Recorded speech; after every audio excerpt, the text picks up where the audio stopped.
तो मनुष्यों का जो विषयों में मोह होता है वो इंद्रियों की वजह से होता है, और ये इंद्रियां इतनी बलवान हैं कि ये जीव को मोह में फंसाए रखती हैं, विषयों में फंसाए रखती हैं।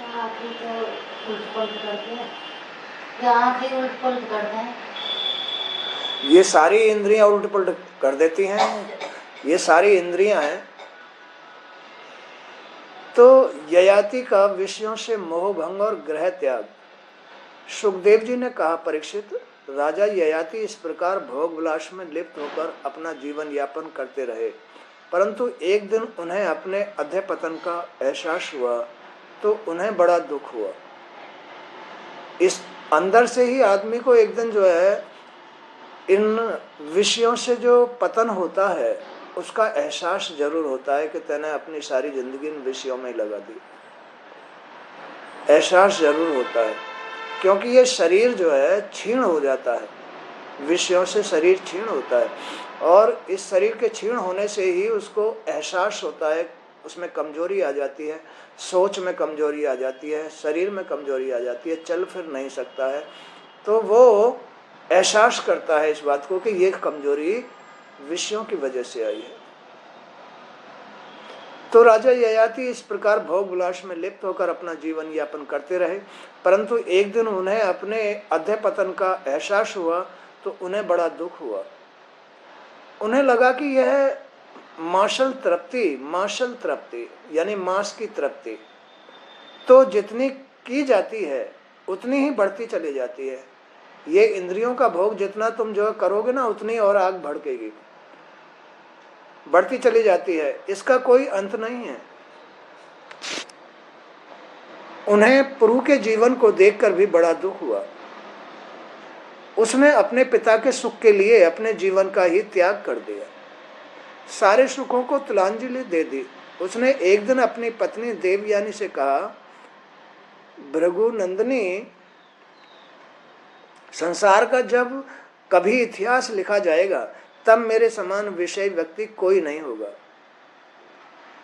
माने कि वो अपनी स्त्री से कह रहा है कि जब विश्व का इतिहास लिखा जाएगा तो उसमें मैं सबसे ज्यादा विषय भोगी आदमी हूँगा, विषयों में लिप्त आदमी हूँगा।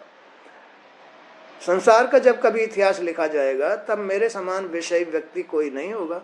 मेरी दशा तो उस बकरे जैसी है जो वन में अकेला ही अपनी प्रिय वस्तुओं की खोज में भटकता रहता है। नमस्ते नमस्ते। उसने कुएं में, हाँ खुश रहो,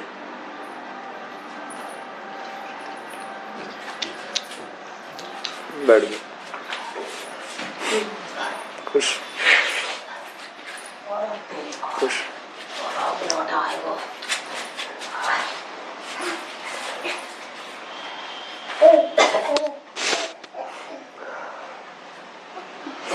तो यहाँ सुखदेव जी एक कथा सुना रहे हैं, दूध से लगा ले, इसे शोर बचाएगा नहीं। सुखदेव जी एक कथा सुना रहे हैं कि आदमी का जीवन विषयों में लिप्त रहता है, और ये विषय जो होते हैं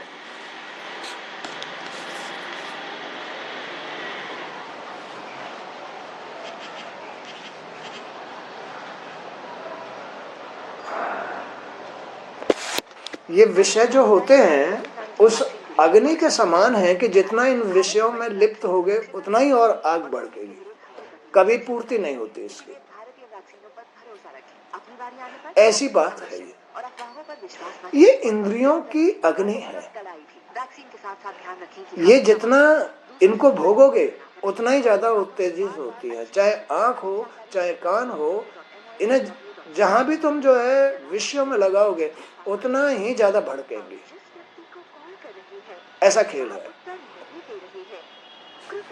तो एक दिन ययाति विषयों से मोह भंग और ग्रह को त्यागने वाली बात बता रहे हैं सुखदेव जी कि एक राजा थे ययाति, इस प्रकार भोग विलास में लिप्त होकर अपना जीवन यापन कर रहे थे। भोग विलासों में उन्हें चैन ही नहीं पड़ता था।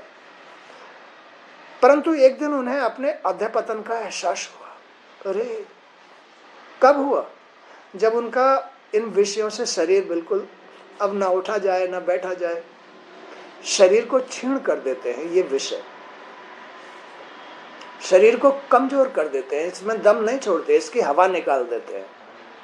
जैसे टायर में से हवा निकल जाती है ना, ऐसे ही शरीर की हवा निकल जाती है,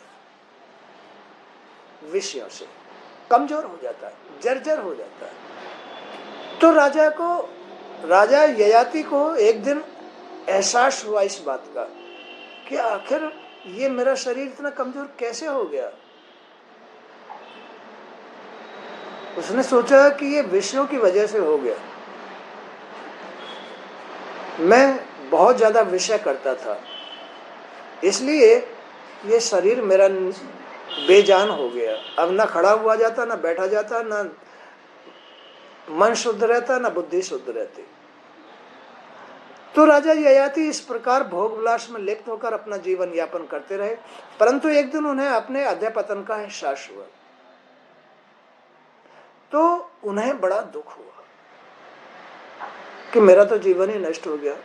मैंने तो इन विषयों में एक दिन भी भगवान का नाम नहीं लिया। उन्हें लगा कि ये मांसल तृप्ति तो जितनी की जाती है, मांसल माने मांस की तृप्ति, उन्हें लगा कि ये मांसल तृप्ति जितनी की जाती है उतनी ही बढ़ती चली जाती है, ये रुकती नहीं है और बढ़ती चली जाती है, इसका कोई अंत नहीं है। पुरु के जीवन को देखकर भी उन्हें बड़ा दुख हुआ। पुरु माने अपने प्रारब्ध के जीवन को देख करके बड़ा दुख हुआ। उसने अपने पिता के सुख के लिए अपने जीवन का ही त्याग कर दिया, सारे सुखों को तिलांजलि दे दी। उसने एक दिन अपनी पत्नी देवयानी से कहा, किसने? ययाति ने अपनी पत्नी से कहा, अरे भाई मैं तो तेरे साथ अंधा हो गया, तेरे साथ अब रह करके अब मुझसे उठा नहीं जाता, क्योंकि तैने भी नहीं रोका और मैं भी नहीं रुका। मैं तो बहुत जर्जर हो गया, अब मुझसे उठा भी नहीं जाता। उन्होंने कहा कि हे भृगुनंदिनी, संसार में जब कभी इतिहास लिखा जाएगा तब मेरे समान कोई भी विषयी व्यक्ति नहीं होगा। मैंने इतना विषय किया है। मेरी दशा तो उस बकरे जैसी है जो वन में अकेला ही अपनी प्रिय वस्तुओं की खोज में भटकता रहता है। मेरी दशा तो ऐसी हो गई, मेरे मन की दशा तो ऐसी हो गई, मेरी इंद्रियां तो इतनी भूखी हो गई। जैसे कोई जंगल में अपनी भूख मिटाने के लिए भटकता रहता है, ऐसे ही मैं भी, मेरा मन, मेरी इंद्रियां अपनी भूख को मिटाने के लिए हर वक्त तरसती रहती है। मंजो मंजो मंजो। मेरी दशा तो उस बकरे जैसी है जो वन में अकेला ही अपनी प्रिय वस्तुओं की खोज में भटकता रहता था। उसने कुएं में पड़ी एक निरीह बकरी को देखा तो काम विहल होकर उसने धरती खोद डाली। बकरे ने एक उदाहरण दे रहे हैं यहाँ पर कि एक बकरा इतना विषयों में आसक्त हो गया था कि विषयों के लिए जंगल में घूमता रहता था, कोई मुझे ऐसा साधन मिल जाए, बकरा। तो एक उसे जो है कुएं में बकरी दिखाई दी, वो गिर गई होगी किस तरह से, तो उसने अपने विषय की पूर्ति के लिए, बकरी को पाने के लिए नीचे से मिट्टी खोद खोद के तले में पहुंच गया और बकरी को निकाल कर ले आया। वह उस बकरी के साथ विहार करने लगा। फिर दूसरी अन्य बकरियों ने उसे देखा तो वह उसके साथ भी यौन सुख बांटने लगा, माने वो और बकरियों के साथ भी हो गया। उसके सिर पर तो काम वासना का भूत सवार था।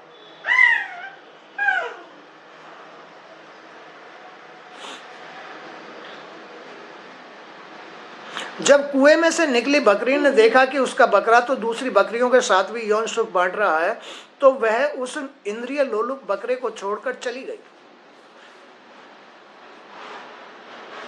क्योंकि वो भी कामुक हो गई थी। जब, क्योंकि संसार तो सबका एक ही है ना, शरीर तो सबका एक ही है, और ये जो इंद्रियां हैं सबके साथ, स्त्री का साथ भी इंद्रियां, पुरुष के साथ भी इंद्रियां। तो ये उदाहरण दिया जा रहा है एक बकरे और बकरी का। जैसे बकरा जब 10-20 बकरियों में होता है तो वो सभी के साथ यौन सिस्टम बना लेता है, लेकिन जो उस बकरी उसने कुएं में से निकाली थी, वो सोच रही थी कि मैं ही इसकी पत्नी हूं बस, और नहीं, तो वो उसे छोड़ करके चली गई।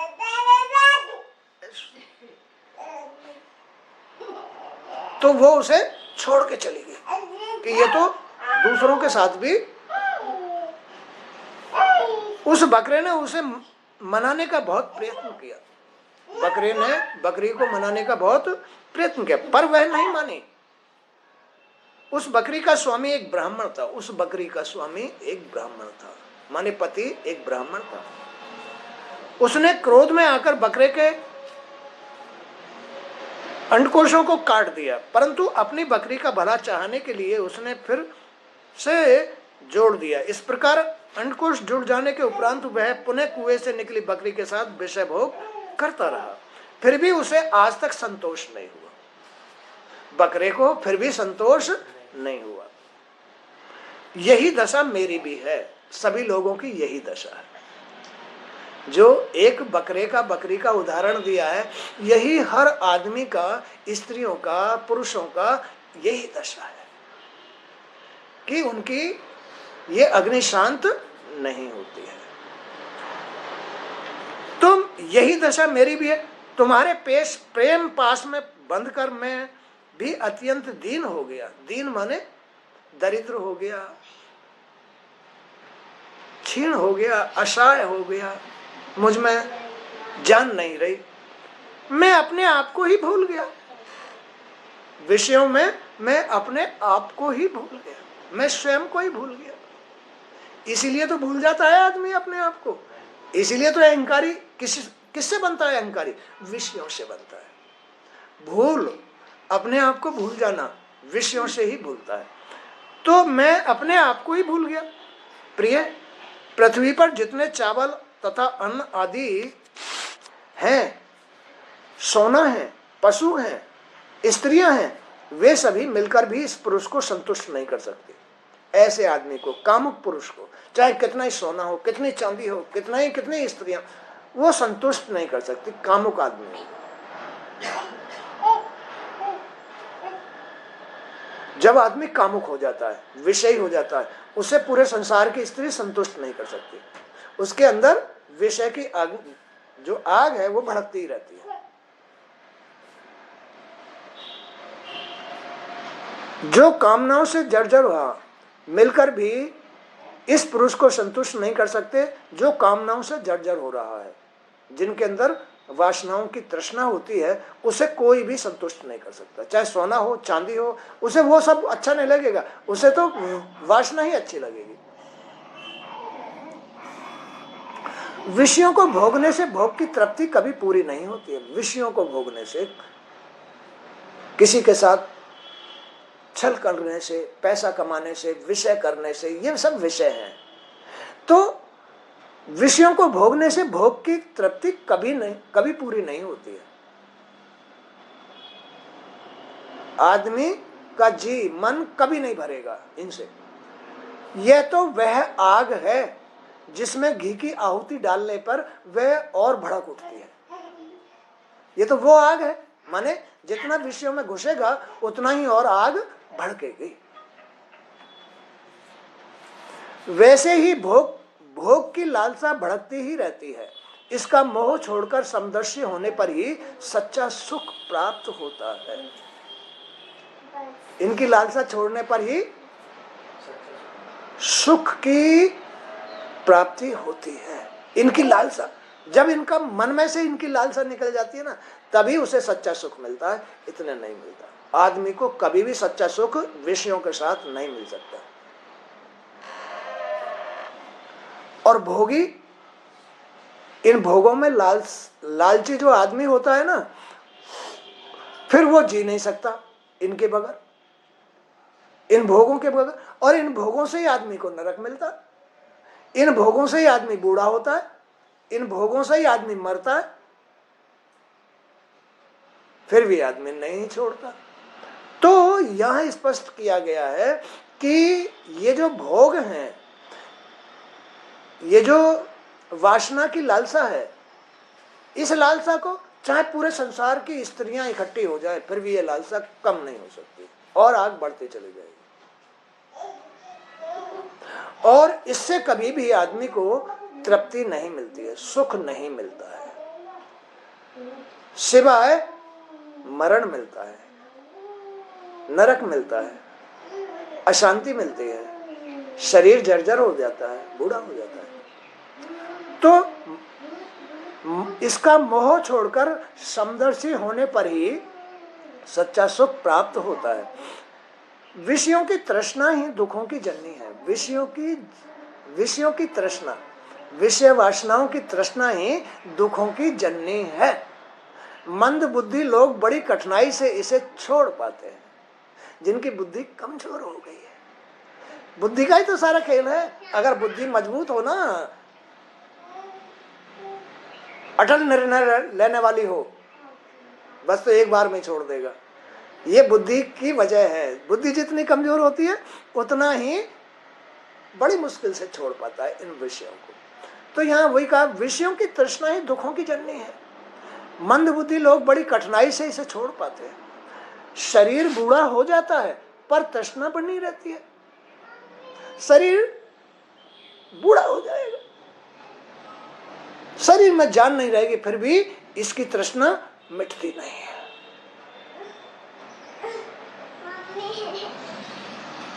वही खिला ले पहले तो उधर ही खिला ले हुई। तो इसका मोह छोड़कर समदर्शी होने पर ही सच्चा सुख प्राप्त होता है। विषयों की तृष्णा ही दुखों की जननी है। मंद बुद्धि लोग बड़ी कठिनाई से इसे छोड़ पाते हैं। शरीर बूढ़ा हो जाता है पर तृष्णा बनी रहती है, नित्य नवीन होती रहती है, नित्य नवीन होती रहती, रोज नई हो जाती है वो तृष्णा। इंद्रियां इतनी शक्तिशाली है कि बड़े बड़े विद्वानों और संयमी व्यक्तियों को भी विचलित कर देती है। ये इंद्रियां, ज्ञानेंद्री, कर्मेंद्री, ये इतनी बलशाली है, इतनी ताकत है इनके अंदर कि अच्छे विद्वानों को और संयमी लोगों को भी विचलित कर देती है ये इंद्रियां। इसलिए नहीं छोड़ पाता आदमी विषयों को। यही आदमी का बुढ़ापा है, यही नरक है, यहीं से सब दुख पैदा होते हैं। सारे दुख यहीं से पैदा होते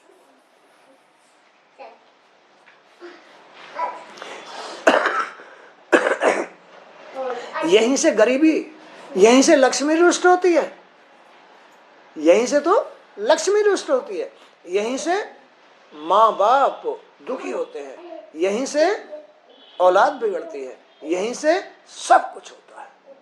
निर्धन हो जाता है, कामुक होने से बूढ़ा हो जाता है, जर्जर हो जाता है, शरीर में जान नहीं रहती, रोटी कपड़े के भी लाले हो जाते हैं विषयों की वजह से। तो वही सब सारे दुखों की जननी तो ये विषय है, और इसकी आग कभी भी नहीं शांत होती है। ये इतनी बलवती इंद्रियां होती हैं। सीढ़ियों में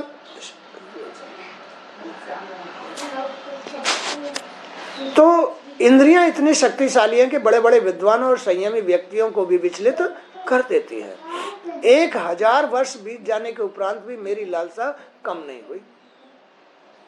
मैं 1000 वर्ष का हो गया, फिर भी मेरे अंदर उतनी ही लालसा है। इसलिए अब सभी तृष्णाओं का परित्याग करके अपने मन को परमात्मा में समर्पित कर दूंगा। उसने संकल्प लिया कि अब इन सारी तृष्णाओं को सबको छोड़ करके मैं अब परमात्मा में विलीन होऊंगा। माने अपने आप को पवित्र करूंगा।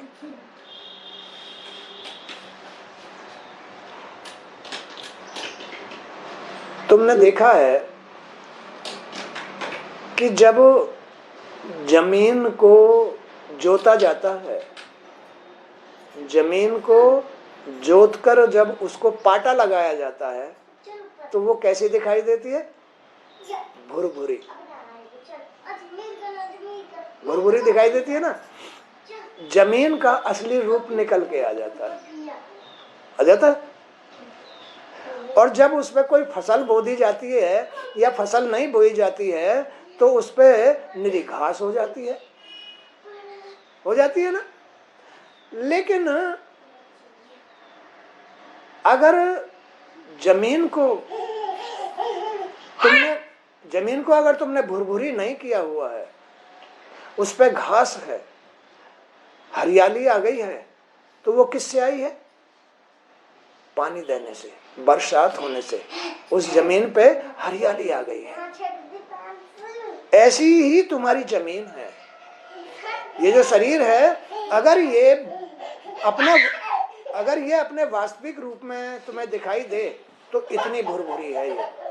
और इस पे जो ये हरियाली आई है, ये हरियाली नमी से आई है। बाहर ले जाओ, उधर ले जाओ, उधर ले जाओ। ये हरियाली जो आई है ये किस वजह से आई है? नमी से आई है। अगर इस जमीन पर से हरियाली दिखाई दे रही है तो तुम्हारा मन अच्छा है। हरियाली से मन अच्छा होता है। हरियाली कैसे आई इस जमीन पे? नमी से। नमी क्या है? ये सत्संग, अच्छी बातें सुनना। तो इस जमीन पे हरियाली, खुशहाली आ जाती है। और अगर इस जमीन को नमी ना मिले, अगर इस शरीर को सत्संग ना मिले तो ये सूखे जंगल की तरह हो जाता है। वो घास सूख जाती है ना। उस घास से वो गंदी लगती है। वही सिस्टम इसका है। तो ये जो शरीर है, जब ये पवित्र होता है तो धरती माता की तरह भुरभुरी होती है, ये होती है ना। और इसकी जो दशा है, दोनों दशा, हरियाली, खुशहाली। सूखा जंगल अच्छा नहीं लगता, सूखा जंगल अच्छा नहीं लगता। तो ये शरीर की वही दशा है। ये विषय विकारों में इतना तुम अंदर से कभी महसूस करके देखना कि अंदर से एक ऐसी तड़पन, ऐसी बेचैनी शरीर के ऊपर दिखाई देती है। वो सूखा जंगल होता है। शरीर के अंदर यानी धरती के ऊपर जैसे घास सूख जाती है, अच्छी नहीं लगती है, ऐसे ही शरीर के अंदर जब एक अजीब सी तड़फन होती है, जलन होती है, बुराई होती है, कमजोरी होती है, तो ये शरीर के ऊपर जो सूखापन है ये उसका रूप होता है। तड़फन, क्या करूं, कहां जाऊं, विषयों की लालसा, बेचैनी शरीर के अंदर होती है। बोलो, होती है नहीं होती? होती है। वही जंगल है, सूखा उजड़ा हुआ जंगल है। वो जंगल, वो धरती माता उजड़ रही है। धरती का रूप नहीं बदलता, धरती तो वही है, लेकिन धरती पर यह सूखापन ही खराबी है। सब कुछ सूख गया है, हरियाली नहीं रही है। और हरियाली इस धरती पर कब आती है? वही घास हरी भरी कब थी? वही घास जो सूख गई है, वो घास हरी कब थी? जब वो ये सत्संग सुनता था, ज्ञान की बातें सुनता था, इसकी बरसात होती थी, इस नमी से घास हरी भरी थी तो बड़ी अच्छी लगती थी।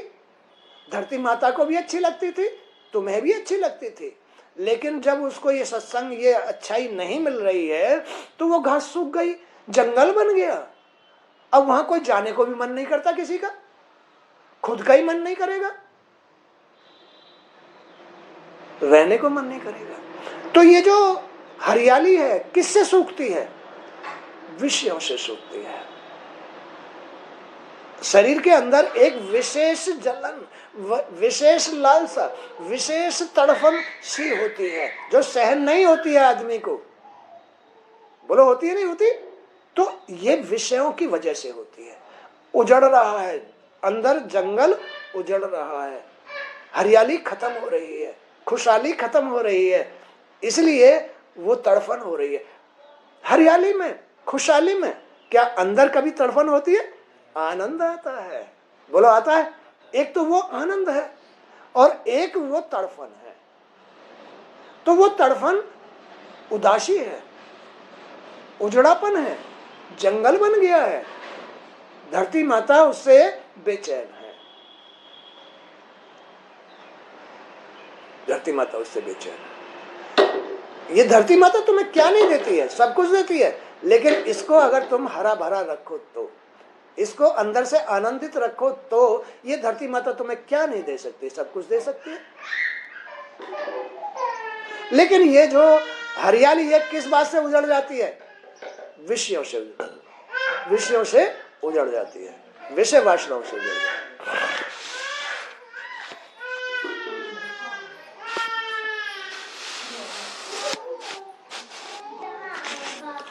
इस प्रकार ययाति ने अपनी पत्नी से कहकर पुरु का यौवन उसे लौटा दिया और अपना बुढ़ापा ले लिया। इसके बाद उसने दक्षिण पूर्व दिशा में हुहु, दक्षिणा में यदु, पश्चिम में तुर्वसु और उत्तर में अनु को राज्य दे दिया। सारे भूमंडल की समस्त संपत्ति को पुरु को सौंप दिया।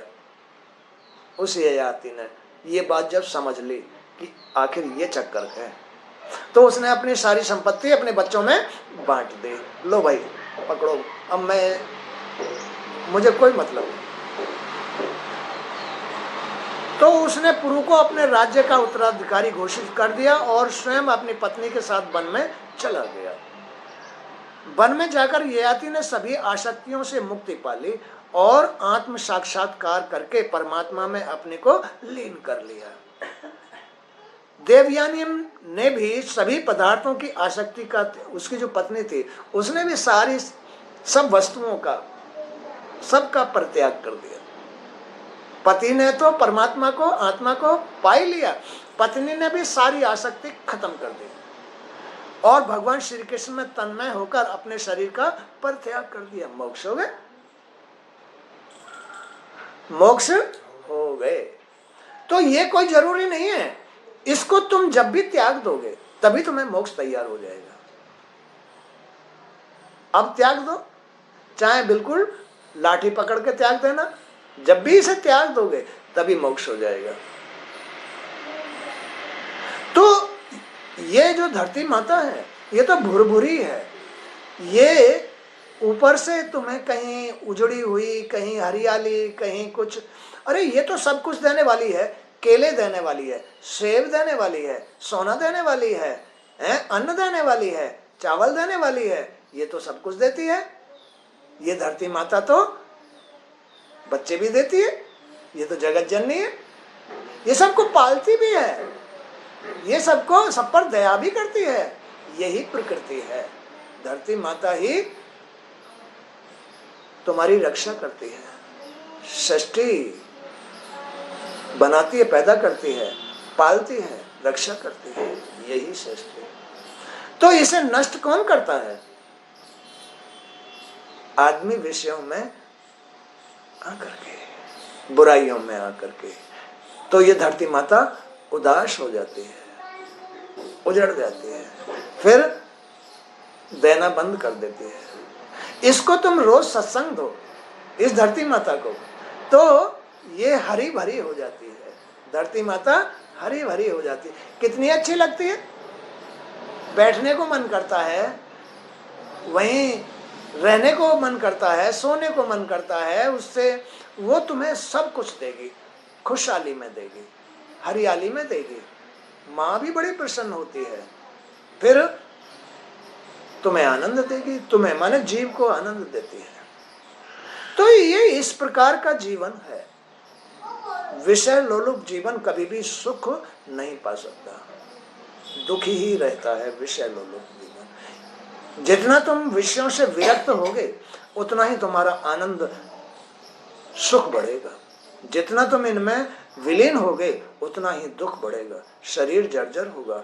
अगर तुम विषयों से मुक्त हो गए हो तो मोक्ष हो जाएगा, और पहले से ही मुक्त हो तो तुम हजारों वर्ष तक जी जाओगे।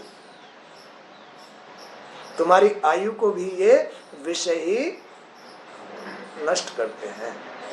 तो इस तरह से है ये आदमी का जीवन, ये विषय लोलुप जीवन हो गया है, एक बकरे और बकरी की तरह। वो एक नहीं 10 बकरियों के झुंड में है तो 10 उसकी पत्नी हो गई, ऐसा है ये। तो आदमी की जो ये तृष्णा है ना, ये मिटती नहीं है, चाहे पूरा संसार भोग के लिए तैयार हो जाए, नहीं मिटती है। तो इसलिए इसको मिटाने के लिए आदमी को एक मजबूत बुद्धि के कंट्रोल की जरूरत होती है, तब जाकर के ये शांत होता है, वरना यही आदमी को नरक तक ले जाता है, विषय लोलुप जीवन। तो आज का सत्संग भी यहीं तक। जय श्री कृष्ण।